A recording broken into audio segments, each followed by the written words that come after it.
Having democratic form of government. ठीक है, democratic form of government है तो हमारे यहाँ पे क्या है, जो पावर्स है डिवाइडेड एट वेरियस लेवल। जो गवर्नमेंट है इतने सारे फंक्शंस करती है, for that it is divided into 3 part, state central level, state level and local level. और जो हम अब सिविक्स में पढ़ते हैं specially in 6th class, that is related to local level.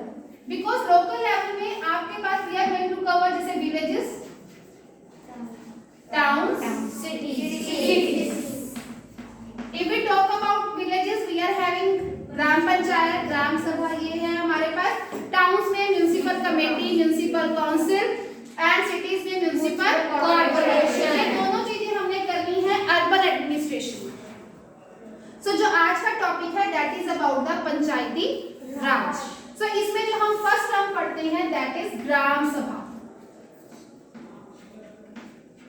ग्राम सभा विलेज लेवल पे एक मीटिंग है। ग्राम सभा मीन्स, सभा मीन्स मीटिंग, कहां पे, विलेज में।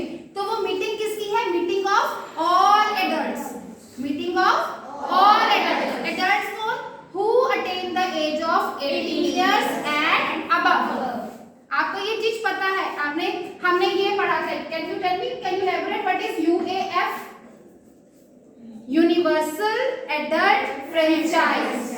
जब आप 18 इयर्स के हो जाओगे you get one more right, that is right to vote. ठीक है, तो हमारी गवर्नमेंट ने हमें यूएफ एक राइट दिया है, universal adult franchise. So anyone who attain the age of 18 years और अबव, चाहे वो रिच है, चाहे वो पुअर है, चाहे वो मैन है, विमेन है, लोअर कास्ट है, अपर कास्ट है, किसी से बिलोंग करता है, तो वी कैन कास्ट वोट। तो ग्राम सभा में कौन मेंबर्स हैं? Those who attain the age of 18 years and above. ठीक है, अब इन ग्राम सभा के मेंबर्स अपने में से कुछ मेंबर्स को इलेक्ट करते हैं। तो वो जो बॉडी बनती है that is gram panchayat. Gram panchayat. इसके मेंबर्स वेरी करते हैं 5 to 17। कई बार ऐसे होती है एक विलेज में पंचायत के इलेक्शन होते हैं, कई बार 2-3 विलेजेस को कंबाइन करके हो जाता है, ग्राम पंचायत बन जाती है। Who is the head of gram panchayat? Sarpanch.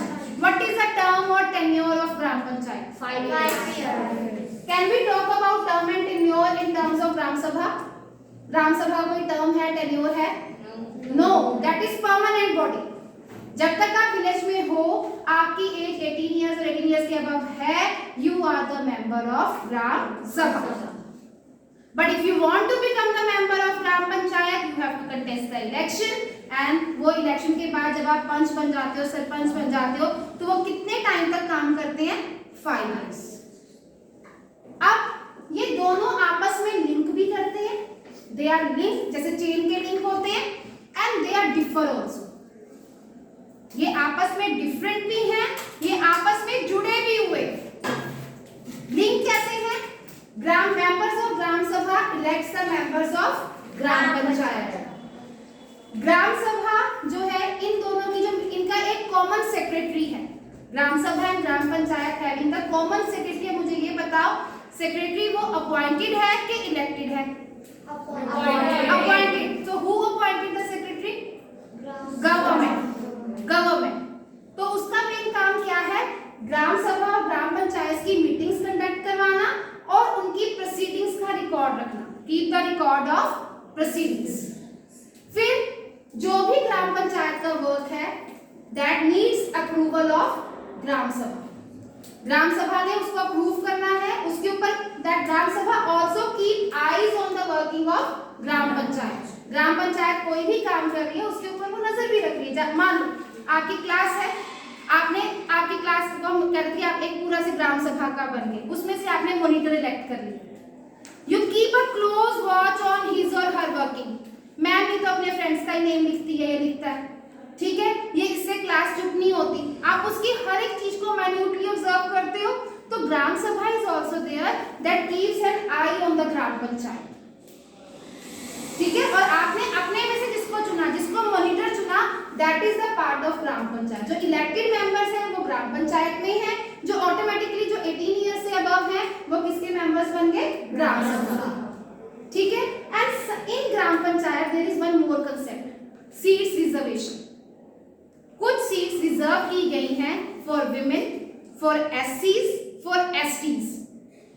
एससीज मतलब शेड्यूल्ड कास्ट, एसटीज मतलब शेड्यूल्ड ट्राइब्स। अब ये वेरी करती है एरिया टू एरिया। जहाँ पे ट्राइबल लोग होंगे वहाँ पे एसटीज के लिए सीट्स रिजर्व होंगी, जहाँ पे शेड्यूल्ड कास्ट लोग होंगे वहाँ पे एससीज के लिए, और विमेन तो हर जगह पे उनकी सीट्स रिजर्वेशन है। सो कैन यू थिंक ये ऐसा कंसेप्ट ग्राम सभा में भी है? Is there any concept of reservation in gram sabha? No, because anyone can become the member of gram sabha. Main criteria क्या है? 18 years of age. If you attain the age of 18 years, you are living in a village, you automatically become the member of Gram Sabha. अब इस chapter में हमने एक village की story पढ़ी थी। Can you recall that village? Hardas village. मेरे को लगा चाचोकी होगा। हरदास विलेज। सो इस विलेज की कुछ प्रॉब्लम्स थी और उसके हमने सॉल्यूशंस भी पढ़े थे। So who is going to tell me कौन सी प्रॉब्लम्स थी in that village? Yes, Mridul. Ma'am, BPL is BPL is, can you elaborate what is BPL? Ma'am, below poverty line. Below poverty line list. Very good. Which was another problem? Ma'am, water shortage. Water shortage. Okay. Ma'am, Yes, or Manvi.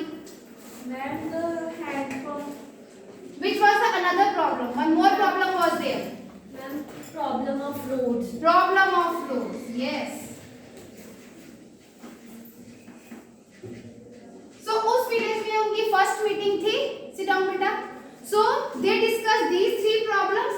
इन तीनों problems के बारे में उन्होंने discussion की and they also gave the solution. So Manvi, which problem you were telling me? Stand up. About water shortage? Ma'am, hand pump. हाँ, hand pump. बोलिए। What problem was there? Ma'am, hand pump water has gone well below the pond. Or hand pump water has gone below, then okay. Women had to go very far for water. हाँ, women had to go very far away to get water. Which river? Suru. Or there was hardly any water in the tap. तो उस village में सबसे जो acute problem थी that was of water shortage. फिर उसका solution क्या दिया उन्होंने? What solution they came up with? Yes. Ma'am, they deepened one well. Okay. They cleaned one well and deepened two hand pumps. And they wanted long term solution. ये तो temporary solution था ना, हर साल थोड़ा ना ये करेंगे. For that they just think an idea कि हम कहाँ पे जाके किसको जाके मिलेंगे? BDO से. BDO का Block डेवलपमेंट ऑफिसर। वहाँ पे जाके उससे किसके बारे में इंफॉर्मेशन लेंगे? वाटरशेड डेवलपमेंट स्कीम के बारे में, ताकि जो ये प्रॉब्लम हमारे एरिया में बार बार हो रही है तो उससे एक हम लॉन्ग टर्म सोल्यूशन, कितनी बार हम वेल्स को क्लीन करवाएंगे, कितनी बार हम हैंडपंप को डीप करवाएंगे। So we want to go for a long term solution. So next is BPL list, below poverty line list problem.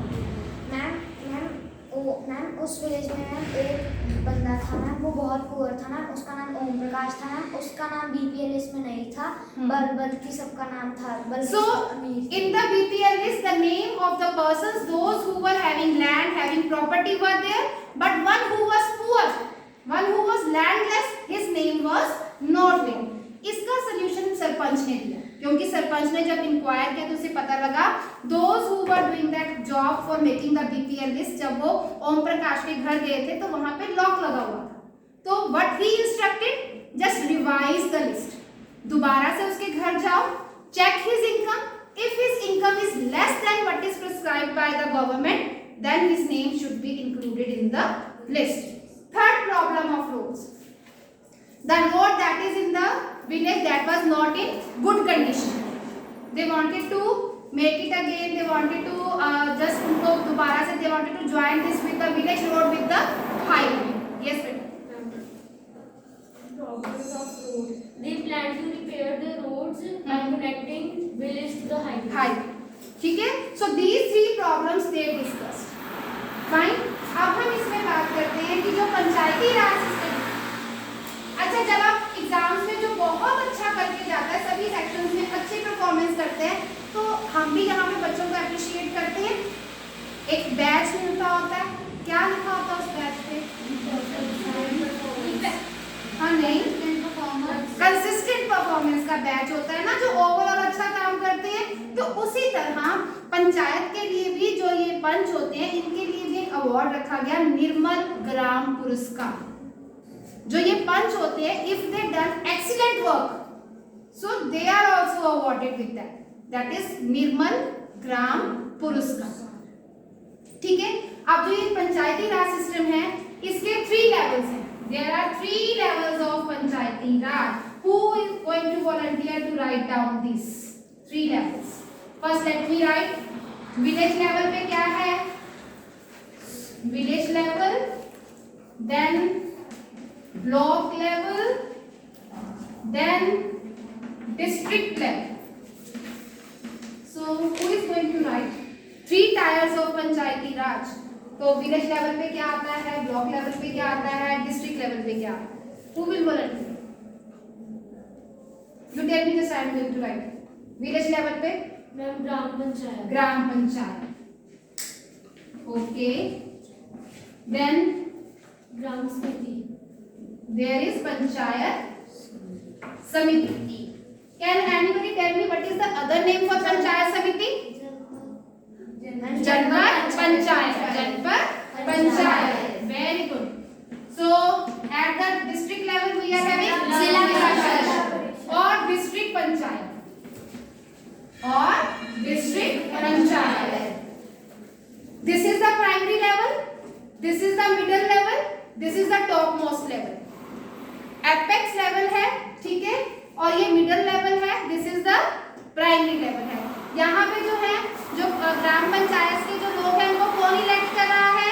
ग्राम सभा, सरपंच इसको हेड कर रहा है. और पंचायत समिति में बहुत सारे विलेजेस कवर हो जाते हैं, ठीक है. देन जिला परिषद, जो यहाँ पे डिस्ट्रिक्ट लेवल पे सारे के सारे डेवलपमेंट वर्क कर रहे हैं, those who are doing development work over here. Fine. So ये आपका आ गया levels of Panchayati Raj, levels of Panchayati Raj. Now अब पंचायत है, क्या वो कोई काम करती है? पंचायत के कोई फंक्शंस हैं कि नहीं? पंचायत, अब विलेज में पंचायत है तो पंचायत कोई काम भी करती होगी. पंचायत के फंक्शंस भी हैं, और उन फंक्शंस को करने के लिए दे नीड मनी आल्सो. तो उनके सोर्सेज ऑफ फंड्स भी हैं. So what type of functions? क्या functions perform करती है ग्राम पंचायत? विलेज लेवल पे क्या functions कर रही है? First type of gram panchayat, first type of Panchayati Raj system is unit. No बेटा, I am just asking about functions. Yes बेटा. Construction of houses and roads. Construction of houses तो नहीं, roads है, drains है, ठीक है. मेंटेनेंस करना schools की, डिस्पेंसरी को उनको मेंटेन करना. Yes. Supply of safe drinking water. हाँ, ड्रिंकिंग वाटर, क्लीनलीनेस है. उसके बाद टैक्स इम्पोज करना, impose and collection of taxes, वो भी काम कौन कर रही है? ग्राम पंचायत. जैसे हमने म्युनिसिपल कॉर्पोरेशन में पढ़ा था कि if the records of death and birth, तो gram panchayat is also keeping the record, ठीक है. उसके बाद टाइम टू टाइम जो गवर्नमेंट है, they implement certain schemes related to employment. अब सबके पास तो लैंड होती नहीं एग्रीकल्चर के लिए, तो जिनके पास लैंड नहीं है, तो गवर्नमेंट इंश्योर करती है कि at least they should do some work, तो उन स्कीम्स को भी इंप्लीमेंट करना. अब ये सारे काम करने के लिए दे नीड सोर्सेज. सोर्सेज कहाँ से आ रहे हैं? लोकल टैक्सेस, टैक्सेस जो कलेक्ट हो रहे हैं. समटाइम पीपल मेक डोनेशंस, जो रिच पीपल होते हैं वो डोनेट भी करते हैं for the welfare of the people. और state government also provide them the money. State government zila parishad को दे देती है, जिला परिषद फिर पंचायत समिति की हेल्प से ग्राम पंचायत तक फंड्स को लेकर आती है. So in this chapter if you have any problem, I think we have covered the topic. So the second topic that we are going to revise, that is Ashoka, the emperor who gave up war. Who gave up war. अब history में हम क्या पढ़ रहे थे? Kings, kingdom. पर जब हम ये चैप्टर पढ़ते हैं, क्योंकि यहाँ पे एक वर्ड आ गया है एम्परर,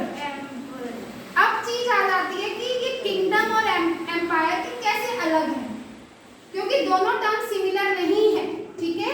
तो one term is kingdom, other is empire. Modern empire की बात करते हैं ना हम, मॉडर्न किंगडम तो नहीं बोलते ना। अब इसको कैसे समझना है? If a person rule over one territory, अगर वो एक एरिया में रूल कर रहा है, that is come under kingdom. If more than one territory, that come under empire. अब यहाँ पे रूलर कौन है? किंग।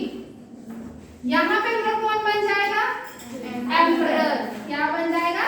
एम्परर। उसका एरिया छोटा है, मतलब जो उसका जो टेरिटरी है जहाँ पे वो रूल कर रहा है, that is small, but as compare to the empire का एरिया बहुत ज्यादा है, उसने काफी सारे एरियाज को अपने अंडर लिया हुआ, ठीक है। अब मुझे बताओ इन दोनों में से who required a large army? Empire, क्योंकि उसका एरिया ज्यादा है, ठीक है। So as compare to the kingdom, empire required large army. अब ऑफिशियल्स भी बता दो, नंबर ऑफ ऑफिशियल्स किसमें ज्यादा होंगे? एम्पायर में, बिकॉज यहाँ पे इनका एरिया ज्यादा है, लोग भी ज्यादा होंगे। सो अगर हम ऑफिशियल्स की बात करें, if we talk about the army, so as compare to the kingdom, क्योंकि इनका एरिया जो है जो रूलिंग का वो कम होता है, so empire need a larger army as compare to the kingdom, and they need large number of officials. Officials क्या करते थे? टैक्स कलेक्ट करते थे, ठीक है। That is the difference between kingdom and empire. So अब मुझे बताओ, who was the founder of Mauryan empire? Chandragupta Maurya. Maurya जरूर लिखना है, क्योंकि एक और डायनेस्टी हुई है गुप्ता डायनेस्टी, वहां पे भी सेम रूलर है चंद्रगुप्त, ठीक है। तो वो डिफरेंशिएट कैसे हो जाएगा? चंद्रगुप्त मौर्य, ठीक है। अब मुझे बताओ, चंद्रगुप्त मौर्य के आगे जो उनके बेटे थे उनका नाम क्या था? बिंदुसरा, ठीक है। बिंदुसरा के नेक्स्ट उनके बेटे का नाम? अशोका। अब यहाँ पे एक नया कॉन्सेप्ट आ गया है, एक नई टर्म आ गई है, dynasty, ruling by the same family, one person after another. Chandragupta के बाद बिंदुसरा, बिंदुसरा के बाद अशोका। पहले अगर हम इसको थोड़ा घुमा के, who was the grandfather of Ashoka? Chandragupta Maurya. Who was the father of Ashoka? Bindusara. Who was the founder of Mauryan dynasty? Chandragupta Maurya, ठीक है। और चंद्रगुप्त मौर्य के ट्यूटर भी हुए हैं चाणक्य। उन्होंने कौन सी बुक लिखी थी? अर्थशास्त्र, ठीक है। उसके बाद जो नेक्स्ट चीज आती है, हम पढ़ते हैं मेन जो इसमें है अशोका के बारे में। बेटा Ashoka initially was not the great, जो हम कहते हैं ना Ashoka the great, Ashoka the great के बाद में लगा, पहले वो ग्रेट नहीं था। क्रूअल, ब्रूटल, इतनी सारी वॉर्स, ब्लडशेड करने के, मतलब इतना सब उसने गलत काम किया उस चीज पे, वॉर्स लड़ी, काफी कुछ उसने मतलब बैटल्स लड़ी, वहां पे उसने ब्लड शेड, कितने लोगों को मारा, innocent people were killed, but there was a turning point in his life. What was the turning point? Kalinga की जो वॉर हुई थी, that was the turning point. Kalinga was the ancient name of coastal Odisha,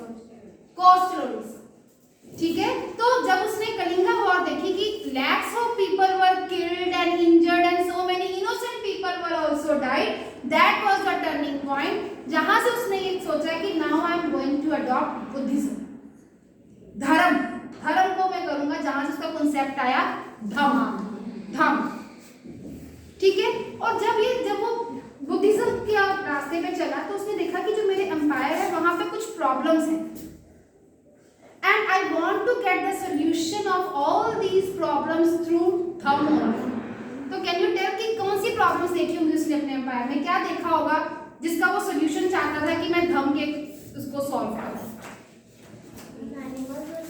हाँ, animals were sacrificed, very good. Who were illiterated at that time?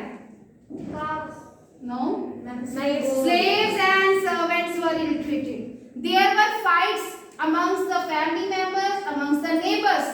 There were conflicts because so many religions, मतलब Hinduism, Jainism तो religions थे, तो उसके करके क्या था, वहाँ पे religion के conflict भी हो रहे थे, animals भी sacrifice हो रहे थे, और slaves and servants were ill-treated. So he wanted the solution of all these problems. कि लोग अपने घरों में लड़ रहे हैं, wanted the solution of all these problems by adopting धम।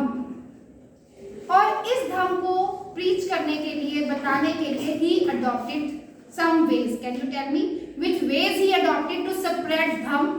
क्या ways adopt किए होंगे कि ये जो धम है ये सबको पता लगे? Inscription. He was the first ruler who gave his messages through inscriptions. ठीक है, और inscriptions किस पे?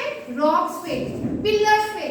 अभी जो हम बिल्डिंग पेंटिंग्स वाला करके आए थे तो उसमें आयरन पिलर पे भी इंस्क्रिप्शन था, जहां से पता लगता था कि आयरन पिलर कब बना होगा, गुप्ता डायनेस्टी के टाइम पे। तो दे इंस्क्राइब्ड, ठीक है, सो उसने inscription. So can you tell me which language he used? Prakrit language, ठीक है, प्राकृत लैंग्वेज जो वहां की कॉमन लैंग्वेज होगी, that would be easily understand by द people. Any other thing? He sent his officials. First appointed officials. He appointed officials. किस लिए? To spread धम, ठीक है, appointed officials। और क्या किया उसने? उन officials को कोई instructions दी थी?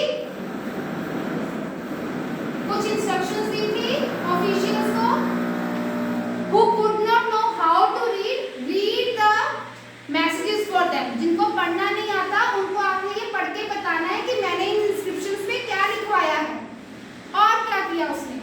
He sent messengers, सीरिया और इजिप्ट, श्रीलंका, ग्रीस, इन सब जगह पे उसने अपने मैसेंजर्स को भेजा टू स्प्रेड धम, ठीक है, मैसेंजर्स।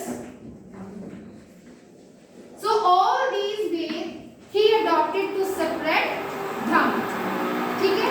अब उसके बाद आता है, अब हम कहते हैं कि अशोका द ग्रेट, है ना, Ashoka was a unique ruler.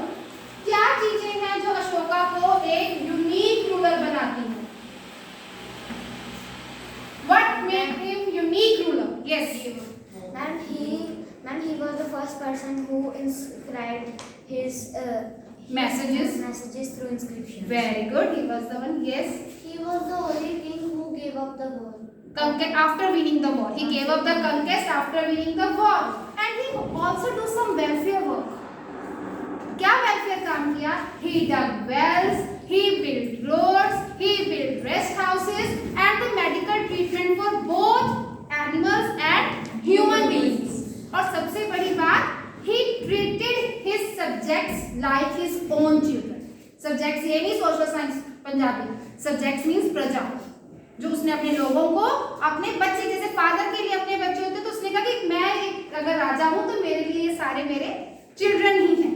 और he spent rest of his life in spreading Buddhism. All these things make him a unique ruler. अब इतना बड़ा एम्पायर सेटअप इसने किया, ठीक है, can you tell me which was the capital of Mauryan empire? Capital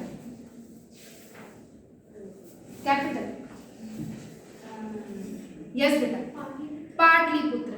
किसी को पता है पाटलिपुत्र का प्रेजेंट नाम क्या है? पटना।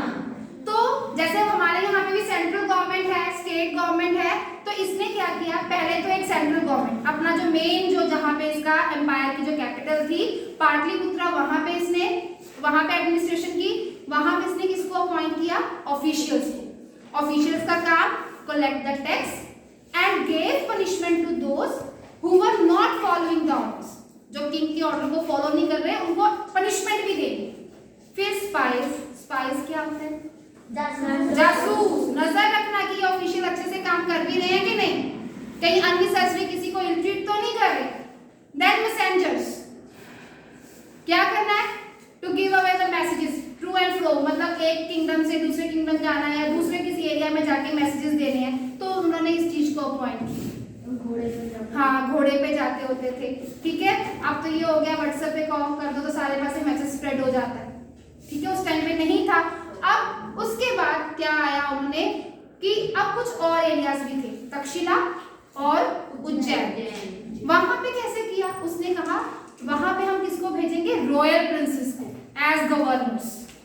कंट्रोल वो पाटलिपुत्र का ही होगा, but royal princes were sent over there, and they also tried to control control the area of the river, जो रिवर्स वाला एरिया है उनको भी कंट्रोल करना है कि ट्रांसपोर्टेशन के लिए हेल्प करेगा, ट्रेड के लिए हेल्प करेगा.